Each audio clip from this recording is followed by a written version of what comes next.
समाज में बहू व बेटियों के पास कैमरा वाला मोबाइल नहीं रहेगा।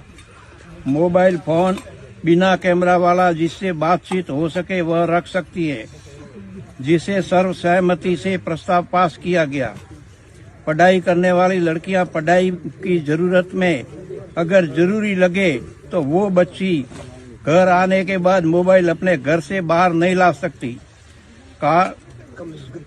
शादी ब्याह या किसी भी प्रकार का सार्वजनिक समारोह में लेकर नहीं आ सकती। यहाँ तक कि पड़ोसी के घर भी लेकर नहीं जा सकती, जिसे समझ सुंदापटी ने सहमति प्रदान की।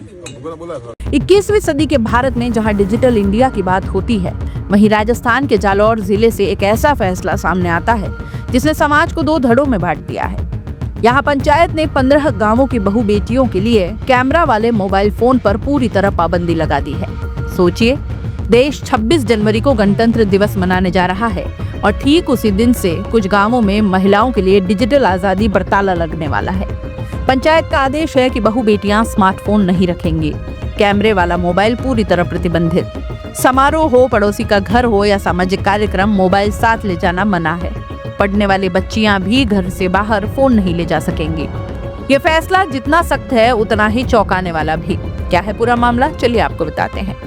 रविवार को चौधरी समाज की सुंधा माता पट्टी के गाजीपुर गांव में 15 पट्टियों के पंच और ग्रामीण एक बैठक में जुटे। बैठक की अध्यक्षता समाज अध्यक्ष सुजना राम चौधरी ने की। यहीं से आया ये फैसला जिसने पूरे इलाके में बहस छेड़ दी। बैठक में समाज के पंच हिम्मताराम ने प्रस्ताव पढ़कर सुनाया, जिसे देवाराम कार्नौल परिवार की ओर से रखा गया। चर्चा के बाद निर्णय हुआ कि 15 गांवों की बहू बेटियां अब कैमरे वाला फोन नहीं रखेंगी। पंचायत का ये फरमान 26 जनवरी से लागू होगा। नियम जिन गांवों में प्रभावी होगा उनमें शामिल है गाजीपुरा, पावली, कालड़ा, मनोजी आवास, राजकीवास, दातलावास, राजपुरा, कोड़ी, सिद्रोड़ी, आलसी, रोपसी, खाना देवल, सविधर, भीनमाल के हाथमी की ढाणी और खानपुर। समाज अध्यक्ष सुदनाराम चौधरी का कहना है कि महिलाओं के पास मोबाइल होने से बच्चे उसे ज्यादा इस्तेमाल करते हैं। इससे आंखें खराब होने का खतरा रहता है और इसी कारण ये फैसला जरूरी था। उनके मुताबिक पढ़ाई करने वाली बच्चियों को घर के अंदर मोबाइल से पढ़ने की अनुमति होगी, लेकिन बाहर कहीं भी मोबाइल ले जाना मना होगा। फोन पर बात करने के लिए उन्हें सिर्फ कीपैड फोन इस्तेमाल करना होगा। ये फैसला सुनते ही कई सवाल खड़े हो गए। क्या पंचायत को संविधान से ऊपर ऐसा फैसला लेने का अधिकार है? क्या सिर्फ महिलाओं पर ही ये नियम लागू होगा? बच्चों की आंखों की चिंता है तो पुरुषों और लड़कों के फोन पर बैंक क्यों नहीं है? पढ़ाई, ऑनलाइन फॉर्म, बैंकिंग, हेल्थ, आपात स्थिति, इन सब में महिलाएं क्या करेंगी? पंचायत के आदेश के बाद विरोध की आवाजें उठने लगी। सामाजिक कार्यकर्ताओं और महिला संगठनों का कहना है कि यह फैसला महिलाओं की आजादी, शिक्षा पर सीधा हमला है। उनका तर्क साफ है कि अगर बच्चों की चिंता है तो डिजिटल गाइडलाइन बनाइए, स्क्रीन टाइम तय कीजिए, लेकिन महिलाओं से उनका अधिकार छीनना समाधान नहीं हो सकता। कानून के जानकारों का मानना है कि पंचायत का ये आदेश संवैधानिक कसौटी पर टिकना मुश्किल है। भारत का संविधान महिलाओं को समान अधिकार देता है, शिक्षा, अभिव्यक्ति और सूचना तक पहुंच की गारंटी देता है।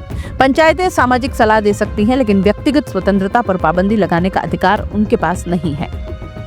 ये मामला सिर्फ फोन का नहीं, ये सोच और नियंत्रण का है। एक तरफ सरकार डिजिटल शिक्षा, ऑनलाइन सेवाएं और महिला सशक्तिकरण की बातें करती है, तो दूसरी तरफ गांवों में महिलाएं अब भी फैसलों की मोहताज हैं। आज मोबाइल सिर्फ मनोरंजन का साधन नहीं, यही पढ़ाई है, यही पहचान है, यही सुरक्षा है और यही आवाज है। जिस दिन देश संविधान और बराबरी का जश्न मनाएगा, उसी दिन जालौर के 15 गांवों में बहू बेटियों के मोबाइल पर ताला लग जाएगा। ये विरोधाभास ही इस खबर का बेबाक, धारदार और धांसू बनाता है। अब देखना यह है कि प्रशासन क्या रुख अपनाता है, विरोध कितनी दूर तक जाता है और क्या पंचायत का यह फैसला कानून की कसौटी पर खरा उतर पाता है या नहीं। क्योंकि सवाल एक है, क्या 2025 के भारत में भी महिलाओं की आजादी पंचायत की अनुमति से तय होगी?